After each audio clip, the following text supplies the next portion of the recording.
Occasionally, we need our friends to give us a hand. In this chapter, we're going to explore the methods that are available to assist swimmers to the shore. Thanks, Dougie. In this chapter, we'll be looking at basic assisted rescues.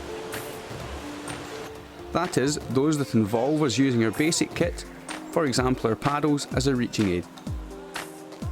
We'll also consider how these approaches are best used so as to expose the rescuer to the minimum of risk.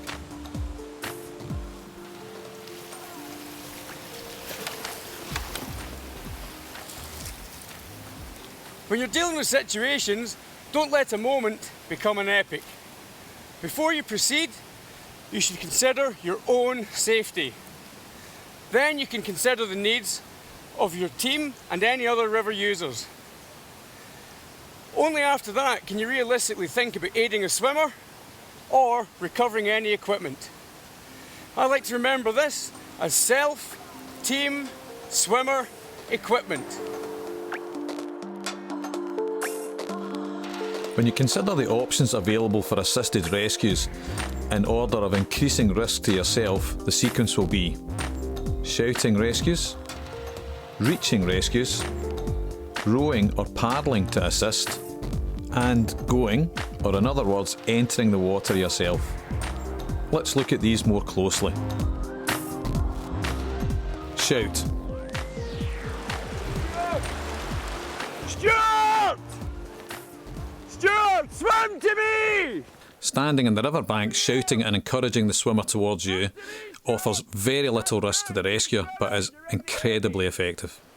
Good swimming, Stuart. The person shouting does not have to be in the riverside. Okay, Dougie, there's a little bit of a drop coming up. Okay, Dougie, after the wave! Swim for the eddy!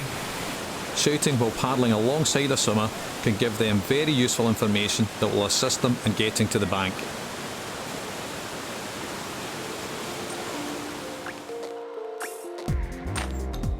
Reach.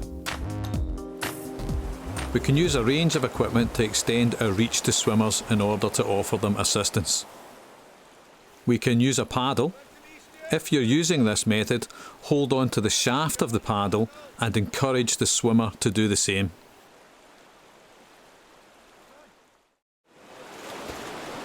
Alternatively, we can use a short length of sling.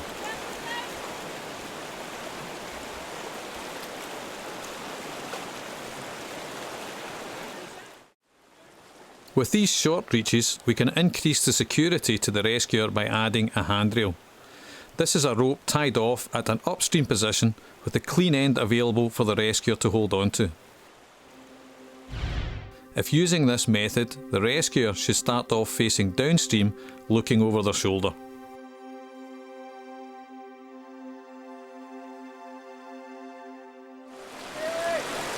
The most commonly used reaching aid is a throw line.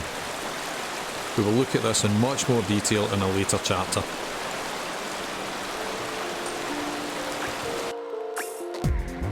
Row. A boat-based rescue is quick and effective, but it does involve a slight increase in risk to the rescuer. Swim, the rapid coming. Okay, get ready, we're going to swim to the eddy. Continue to use shouting to encourage the swimmer. Swimming to the eddy. The swimmer is not passive. Remember, the rescuer is only there to assist them to the bank.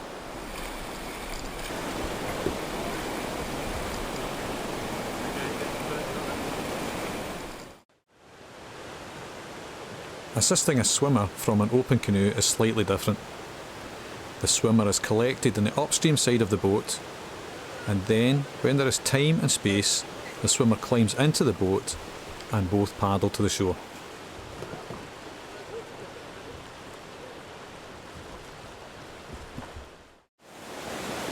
Assisting a swimmer with their kayak involves the rescuer giving instructions about which bank the swimmer should head for, as the rescuer will have a better view of the river.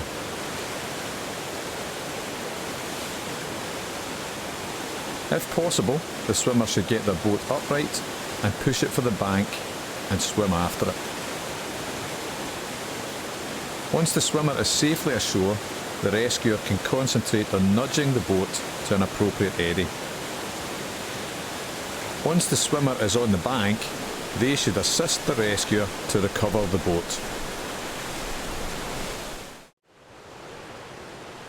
Assisting an open canoe and swimmer involves initially recovering the swimmer to the end of the rescuer's boat. He then carries out a deep water rescue of the upturned boat.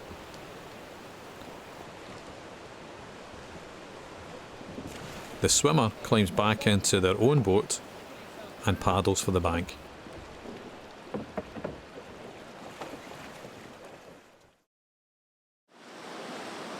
Going into the water to carry out a rescue is inherently risky. Going is therefore covered in more detail in Chapter 9.